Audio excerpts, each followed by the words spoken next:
Selamat pagi semuanya, teman-teman semua. Terima kasih telah mengklik video ini. Ketemu lagi dengan saya, Oktina Utami, di official channel SMA Negeri 1 Sentolo untuk program GES, Galasta Universal Podcast. Sebelumnya, untuk teman-teman yang mungkin baru pertama membuka channel ini, khususnya di program GES ini, mungkin bisa subscribe terlebih dahulu untuk tidak ketinggalan video-video di tayangan program ini. Dan juga jangan lupa untuk memberikan like, juga membubuhkan komentar untuk masukan kepada kami, dan jangan lupa untuk membagikan video ini jika teman-teman rasa video ini memberikan manfaat. Baik, untuk episode guest kali ini sangat spesial karena kita kedatangan 3 narasumber yang semuanya luar biasa, yang nantinya akan memberikan ilmu yang sangat berharga untuk kita semua. Selamat pagi Pak Heru, Ibu Rahayu, dan juga Pak Didi. Terima kasih atas kedatangannya. Selamat pagi. Ya, suatu kehormatan besar bagi kita semua ya, bisa mendapatkan kesempatan untuk berbicara langsung dengan Pak Heru, Ibu Yayu, dan juga Pak Didi. Terima kasih sekali lagi. Kemudian mungkin ada baiknya saya selaku pembawa acara untuk memperkenalkan terlebih dahulu untuk ketiga narasumber kita pada pagi hari ini. Jadi yang pertama kita ada Bapak Heru Santoso, SPD Master of Engineering. Beliau adalah Kepala Balai Pendidikan Menengah di Kabupaten Kulon Progo. Selamat pagi Bapak. Selamat pagi Ibu, salam sehat selalu. Amin, terima kasih Bapak. Kemudian yang kedua kita ada Ibu DRA Justina Sirahayu MPD. Beliau adalah pengawas SMA di Balai Pendidikan Kabupaten Kulon Progo, dan sekaligus beliau juga adalah pengawas pembina di SMA Negeri 1 Sentolo. Selamat pagi Ibu. Selamat pagi Bu. Iya, terima kasih untuk kesekian kalinya bersedia menjadi narasumber di podcast kita. Sama-sama Ibu. Masih teman-teman semua sudah tidak asing lagi dengan Bu Yayu ini. Kemudian yang ketiga yang istimewa juga, kita kedatangan Bapak Kepala SMA Negeri 1 Sentolo, Bapak DRS Didi Asmiarto MPD SI. Selamat pagi Pak. Selamat pagi Bu. Mungkin teman-teman sudah sering ketemu dengan Pak Didi di tayangan-tayangan video yang lain, tapi mungkin baru pertama kali ini Pak Didi hadir di studio podcast kita kali ini. Terima kasih sekali lagi Bapak. Teman-teman semua, kita akan ada satu tema spesial untuk hari ini yang tentunya berhubungan dengan expertise dari ketiga narasumber kita pada pagi hari ini. Jadi tema kita adalah penguatan profil pelajar Pancasila pada generasi Z dengan implementasi kurikulum merdeka. Nah, jadi nanti akan ada 2 poin yang di-highlight. Yang pertama adalah profil pelajar Pancasila dalam implementasi kurikulum merdeka, dan yang kedua kita akan hubungkan dengan perkembangan informasi dan teknologi di kalangan generasi Z atau remaja di era digital saat ini. Pastinya nanti ketiga narasumber kita sudah sangat ahli di tema kita kali ini. Baik Ibu Bapak dan juga teman-teman semuanya, langsung saja untuk mengefisienkan waktu, pertanyaan pertama saya mungkin ke Pak Didi terlebih dahulu selaku tuan rumah. Mungkin Pak Didi bisa sedikit memberikan gambaran mengenai tema kita ini, terutama di bagian yang implementasi kurikulum merdeka. Sejauh ini untuk SMA Negeri 1 Sentolo ini implementasi kurikulum merdekanya sudah sampai sejauh mana Bapak? Monggo silakan.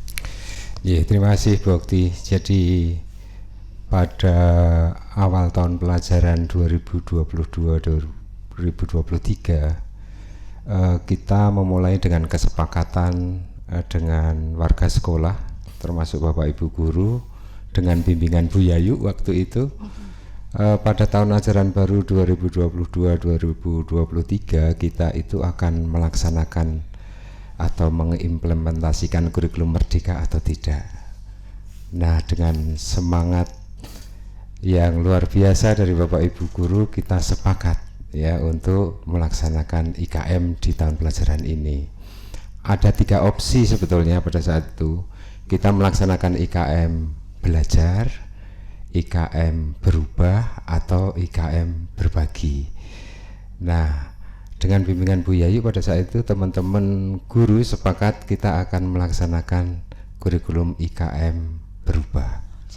Nah, dengan keputusan itu konsekuensinya semua guru, semua warga sekolah harus mempersiapkan diri dengan program IKM.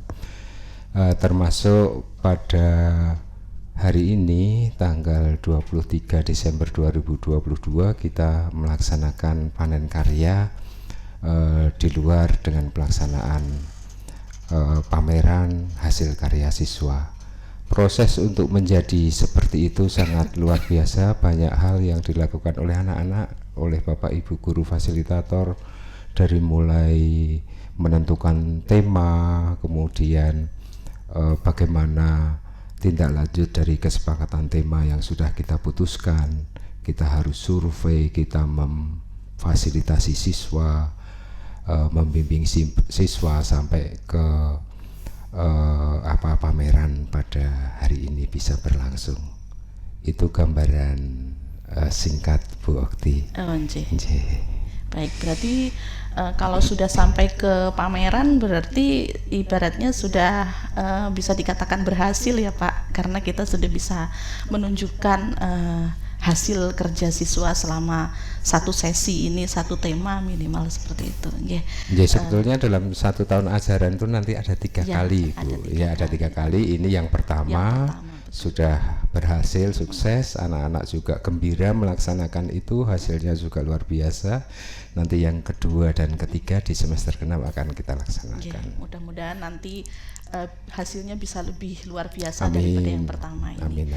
Baik. Nah, kaitannya dengan pemanfaatan IT dengan yang sudah kita laksanakan di IKM ini, kira-kira untuk perkembangan IT SMA kita untuk mengimbangi implementasi kurikulum Merdeka itu seperti apa Pak? Untuk pemakaian atau pemanfaatan IT di sekolah itu dimulai dari tahun 2020 bulan Maret. Pada saat itu sekolah harus melaksanakan pembelajaran secara jarak jauh. Ini dalam tanda kutip memaksa kita untuk bisa menguasai teknologi lebih dalam lagi. Pada saat itu kita lihat beberapa potensi yang dimiliki SMA Negeri 1 Sentolo itu di samping memiliki fasilitas IT yang cukup bisa dijalankan, itu juga punya potensi sumber daya manusia yang mendukung, baik guru maupun tenaga kependidikan.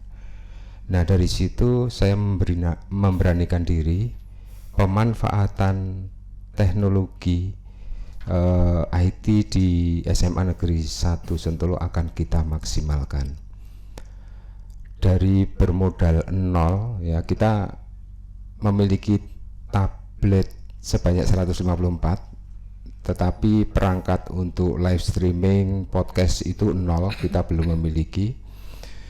Itu kita upayakan 154 tablet itu untuk kita gunakan pembelajaran. Pembelajaran. Jadi saat itu SMA Negeri 1 Sentolo ditunjuk sebagai sekolah model pembelajaran tatap muka, karena yang lain masih PJJ. Kita diperbolehkan tatap muka tapi terbatas. Kemudian kita berpikir, Bapak Ibu guru, itu bagaimana caranya anak yang di sekolah itu bisa tatap muka tetapi hanya 50%, tetapi anak yang di rumah itu bisa mengikuti, bisa melihat suasana kelas walaupun mereka berada di rumah. Nah, ini kita kembangkan dengan kemampuan yang ada. Jadi itu terus berkembang. Kemudian kita juga berpikir bagaimana caranya kita bisa live streaming untuk event-event yang diadakan oleh sekolah. Live streaming YouTube, apa perangkat yang belum kita miliki, kita adakan, kita anggarkan. Lebih jauh lagi, sekarang baru musim podcast pada saat itu kita ingin podcast. Pada saat itu kita hanya punya ruang kosong, ruang bekas kelas begitu. kita gunakan sebagai studio podcast sementara. Kita beli peralatan sedikit demi sedikit. Akhirnya kita bisa tayang live streaming. Bahkan kita sekarang sudah memiliki channel Galasta TV, ya. Kemudian podcast ini sekarang kita juga sudah memiliki peralatan dan ruangan yang sudah diresmikan oleh GKR Emas pada saat itu. Nah, ini ke depan seperti yang disampaikan Pak Kepala Balai Dikmen tadi, bahwa P5 hasil karya siswa tanpa didukung dengan digitalisasi ini akan tidak jalan. Ini tantangan buat kita, ya, untuk bagaimana cara anak-anak itu untuk memasarkan hasil karya mereka yang kalau kita lihat itu sepertinya sudah layak jual itu, ya, layak jual. Itu bisa kita promosikan melalui digitalisasi. Begitu, Bu Okti. Ya, jadi berarti kuncinya ada di pemanfaatan aset ya Pak. Jadi karena kita memiliki sarana dan prasarana yang memadai dan juga ada sumber daya manusia, kita maksimalkan untuk bisa merencanakan dan melaksanakan program-program yang memang direncanakan tersebut. Baik, karena masih ada hubungannya dengan pemanfaatan IT, berarti saya sekarang beralih ke narasumber kita yang berikutnya, yaitu Bapak Heru Santoso yang memang memiliki, saya percaya sekali memiliki keahlian yang sungguh luar biasa dalam bidang IT ini. Jadi kita langsung kaitkan ke pandangan Pak Heru mungkin untuk perkembangan IT dan pemanfaatannya di era remaja saat ini. Mungkin menurut Pak Heru seperti apa, Pak? Monggo. Terima kasih Ibu. Seperti yang disampaikan Bapak Kepala Sekolah tadi, dampak digitalisasi itu sekarang sangat luar biasa, Ibu. Mungkin sangat terasa sekali pada waktu-waktu COVID, di mana anak-anak itu biasanya tatap muka sehingga dialihkan menjadi daring, sehingga anak-anak harus tidak mau harus dengan digital.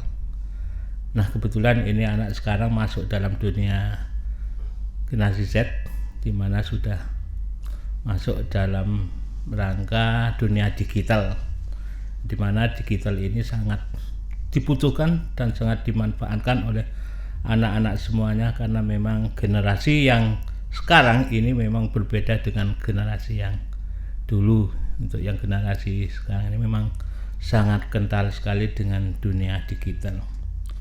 Sehubungan dengan pendidikan, ini anak-anak mempunyai keluasan yang sangat luar biasa, karena dengan digital dia bisa berkomunikasi secara langsung tanpa waktu, malam, siang, dia bisa berkomunikasi dengan pelaksana yang lain atau pengguna yang lain. Samping itu, untuk mengisi kekurangan-kekurangan apa yang belum dimiliki oleh siswa, ya dengan mudah dengan digital dia dapat mencari bahan-bahan yang diinginkan oleh siswa tersebut. Barangkali ini terus terang untuk biaya sangat luar biasa, sangat berkurang banyak dari sebelum-sebelumnya ketika dia menggunakan biaya yang besar.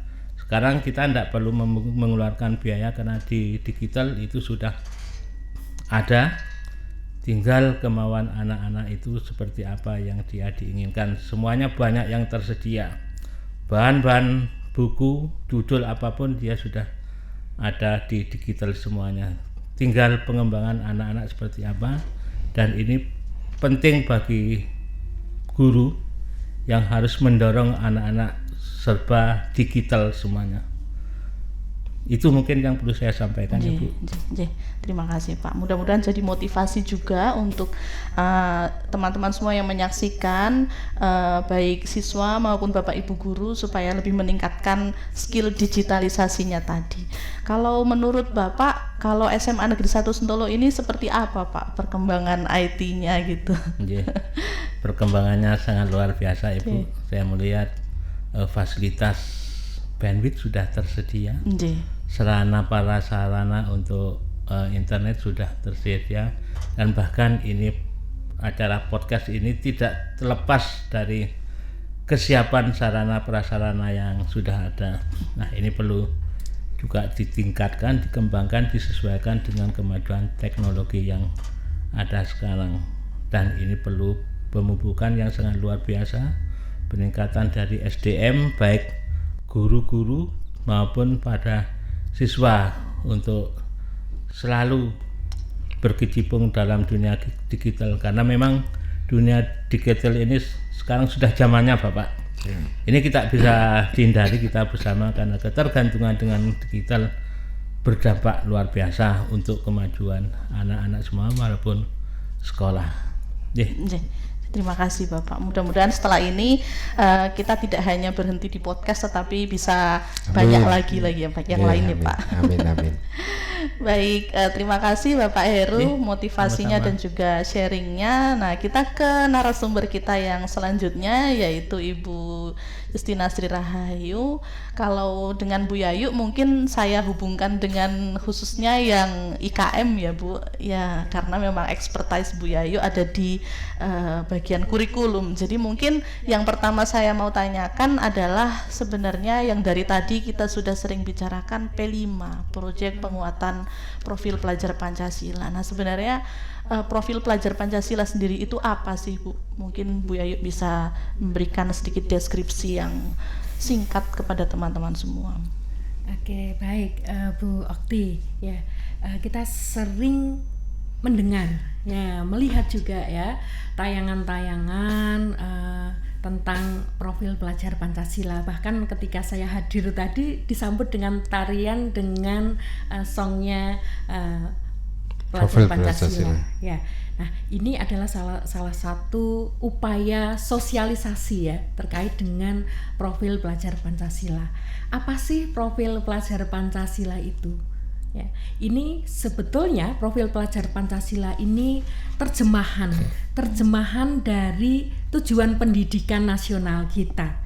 Ya, profil pelajar Pancasila itu dimaksudkan adalah gambaran dari profil lulusan dari satuan pendidikan. Jadi kalau lulusan SMA 1 Sentolo yang mewakili satuan pendidikan di tingkat menengah atas itu ya profilnya seperti ini sesuai dengan fasenya, dan profil pelajar Pancasila ini memuat karakter dan kompetensi yang diharapkan dicapai atau dimiliki oleh siswa yang lulus dari satuan pendidikan di tingkat yang sesuai. Seperti itu Bu Tina. Baik. Jadi karena selama ini kan selalu identiknya kalau mendengar IKM pasti mendengar P3 profil pelajar Pancasila, tapi selama ini kita mungkin belum terlalu mendengar jelas sebenarnya itu tuh tujuannya untuk apa. Nah, sekarang kita sudah tahu itu sebenarnya adalah tujuan pendidikan yang diharapkan dimiliki oleh lulusan ya Bu, di setiap tingkatan jenjang atau fase. Nah, ini pastinya identik dengan kurikulum Merdeka tadi, karena itu semua menjadi tujuan di dalam kurikulum Merdeka. Baik, untuk menguatkannya, nah bagaimana Bu sebenarnya langkah-langkah strategis yang harus dilakukan sekolah untuk merencanakan program-program untuk menguatkan dan mencapai tujuan itu sebenarnya? Oke, ya terima kasih. Lebih dulu saya tambahkan tadi ya. Nah, di profil pelajar Pancasila ini sudah dikeluarkan aturan ataupun panduannya ya, ada di Beskap nomor 9 tahun 2022. Di situ kita bisa melihat ya dimensi, elemen dan subelemen dari setiap fase atau setiap jenjang untuk profil lulusan yang dimaksud. Nah, kalau kita berbicara tentang profil pelajar Pancasila itu ada 6 dimensi yang harus dikembangkan oleh sekolah dan diharapkan dimiliki oleh siswa. Yang pertama adalah bertakwa kepada Tuhan yang Maha Esa, beriman dan bertakwa, seperti itu. Itu kan ciri khas dari rakyat Indonesia ya, rakyat Indonesia. Kemudian yang kedua, berkebinekaan global. Kita tahu bahwa Indonesia itu negara yang multi ras, multi agama, dari berbagai pulau. Ini kebinekaan global itu harus dimiliki oleh setiap pelajar dari Indonesia. Kemudian bergotong royong. Ya, ciri dari masyarakat Indonesia itu adalah kegotong royongan, dan itu yang harus dimiliki oleh lulusan ya, dari sekolah ya. Kemudian juga bernalar kritis, dan yang keenam kreatif. Nah, yang bernalar kritis dan kreatif ini ya, ini menunjukkan kompetensi yang harus dimiliki oleh pelajar di era 4.0 ya. Jadi untuk kompetensi fosinya yang mewakili kompetensi fosi. Jadi ada 6 dimensi tadi ya, kebinekaan, iman dan takwa, kebinekaan global, bergotong royong, mandiri, bernalar kritis dan kreatif. Nah, kemudian terkait dengan proyek penguatan profil pelajar Pancasila. Nah, 6 dimensi tadi itu dikembangkan, dikuatkan melalui pembelajaran yang berbasis proyek. Nah, maka disebutnya adalah proyek penguatan profil pelajar Pancasila. Untuk apa? Tujuannya menguatkan dari 6 dimensi tadi. Nah, kalaupun di akhir yang dipamerkan atau dipublikasikan itu berupa karya, produk, aksi nyata, itu adalah side effect-nya ya. Jadi ini adalah media untuk menguatkan 6 dimensi tadi. Dengan mereka membuat proyek ya, misalnya dengan kewirausahaan, maka mereka berlatih tentang kemandirian, mereka berlatih tentang kreatif ya, sesuai dengan apa yang diterapkan di modulnya. Seperti itu. Baik. Berarti prosesnya ya Bu yang penting itu. Betul. Jadi tidak hanya ke hasil yang dipamerkan, tetapi selama mereka menjalankan proyek itulah mereka akan mendapatkan penguatan profil pelajar Pancasila tersebut. Baik. Ya, itu tadi teman-teman pemaparan yang sungguh detail ya dari ketiga narasumber kita.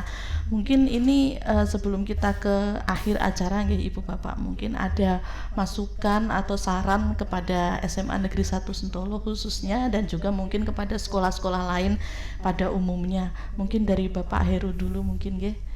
Nggih, terima kasih Ibu.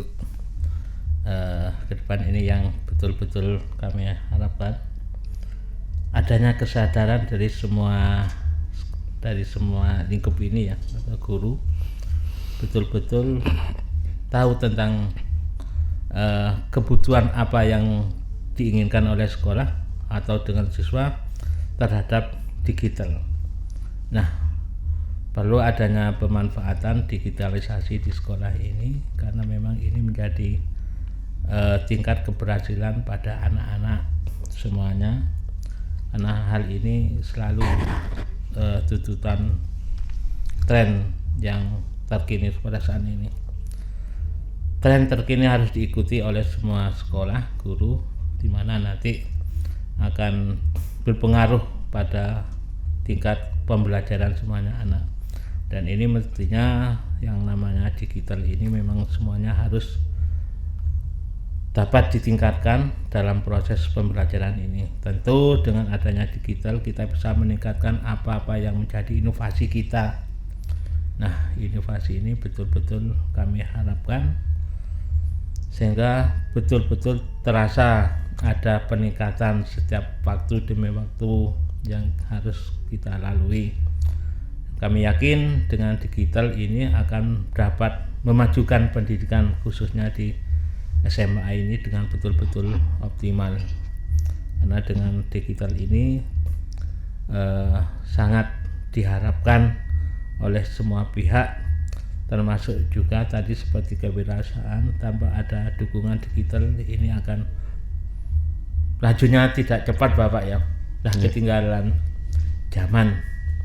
Ini mungkin pola yang dulu, tapi pola sekarang anak-anak harus familiar dengan digital anak-anak tidak perlu mempunyai toko misalkan, tapi cukup dengan aplikasi digital itu anak-anak sudah bisa jalan, bisa memanfaatkan apa yang menjadi hasil karya dari P5 tadi. Itu yang saya sampaikan. Terima kasih Pak. Karena sekarang tidak hanya 4.0, sekarang sudah muncul 5.0 juga ya Pak. Jadi memang tuntutan digitalisasi itu sangat krusial untuk muaranya ke memenuhi kebutuhan murid nggih Ibu Bapak, karena kita harus mengimbangi itu. Baik, dari Ibu Yayu mungkin ada tambahan Bu? Ya, terima kasih. Yang pertama saya sampaikan apresiasi dan profesiat ya untuk SMA Negeri 1 Sentulu, untuk kepala sekolah, untuk Bapak Ibu guru, untuk tim project, dan tentu untuk anak-anak semua khususnya kelas 10 yang telah menyelesaikan satu tema, yaitu kewirausahaan. Masih ada banyak tema yang bisa digali dan dipakai sebagai fasilitasi untuk mengembangkan dimensi profil pelajar Pancasila. Ada tema-tema yang lain, kebinekaan global, kemudian rekayasa teknologi, ya, kemudian kearifan lokal, ya, dan gaya hidup berkelanjutan, kemudian suara demokrasi, bangunlah jiwa raga, yaitu 7 tema yang harus diberikan kepada anak-anak ya untuk mengembangkan 6 dimensi tadi. Tidak ada sesuatu yang sempurna dan langsung baik ya. Apa yang dilakukan di satu tema ini saya mengapresiasi sungguh luar biasa. Kemudian yang ke depan akan lebih baik dari tim proyeknya. Kemudian bagaimana lebih mengaktifkan siswa, membuat siswa lebih senang untuk belajar melalui proyek ini ya. Kemudian juga tadi tambahan dari Pak Heru tadi ya, digitalisasi di semua aspek ya, di semua tema ini, sehingga anak-anak lulusan dari SMA Negeri 1 Sentulu ini ya sungguh mencerminkan karakter dan kompetensi dari pelajar Indonesia yang memiliki jiwa Pancasila. Selamat sekali lagi dan lanjutkan. Terima kasih Bu Yayu. Ya, mudah-mudahan jadi suntikan motivasi yang luar biasa untuk kita semua. Pak Didi, ada yang mau ditambahkan mungkin? Iya, baik Bu Okti. Jadi pertama-tama saya ucapkan terima kasih kepada Pak Heru, Bu Yayu yang sudah memberi masukan kepada kita, Bu Okti. Upaya-upaya nanti akan kita lakukan sejak awal pandemi dulu. Kita memang terus berproses, mulai dari program satu guru satu video pembelajaran ya Bakti ya waktu itu, dan luar biasa tanggapan Bapak Ibu guru juga yang tadinya mengajar di depan kamera itu canggung menjadi tidak canggung gitu ya. Jadi YouTuber dadakan Pak. Iya betul. Dan itu berproses terus, termasuk tenaga pendidikan dalam mengoperasikan peralatan teknologi ini terus kita kembangkan, baik kepada Bapak Ibu guru, karyawan maupun seluruh siswa. Terima kasih masukannya Pak Heru. Kemudian mengenai pelaksanaan IKM, kami masih punya 2 hutang Bu Yayu. Untuk 2 proyek di semester genap besok ini juga akan kita laksanakan, mudah-mudahan lebih baik, dan anak-anak serta keikutsertaan orang tua siswa ini pada pelaksanaan proyek kemarin itu juga luar biasa, banyak masukan dari orang tua dan juga dukungan dari orang tua untuk pelaksanaan P5 di SMA Negeri 1 Sentolo. Terima kasih, mohon doanya mudah-mudahan nanti SMA Negeri 1 Sentolo dapat melaksanakan program ini dengan baik. Begitu Bu Okti. Baik, terima kasih Pak Didi, dan juga terima kasih kepada Bapak Ibu narasumber yang lain. Sekali lagi atas motivasinya, mudah-mudahan kita bisa menindaklanjuti semua saran dan masukan yang Ibu Bapak berikan, dan juga sekali lagi terima kasih atas kehadirannya di tengah-tengah kesibukannya di akhir tahun ini. Baik teman-teman, kita ternyata sudah berada di akhir sesi dari acara ini. Saya selaku pembawa acara pada pagi hari ini, Oktina Utami, mohon maaf jika terdapat banyak sekali kesalahan dalam penyampaian, terutama kepada Ibu Bapak narasumber dan juga kepada teman-teman semuanya. Kita akan bertemu lagi di episode-episode selanjutnya dengan tema-tema yang lain yang juga tidak kalah menarik dengan tema pada pagi hari ini. Sekali lagi di program acara kita GES Galasta Universal Podcast. Terima kasih, selamat pagi, wassalamualaikum warahmatullahi wabarakatuh.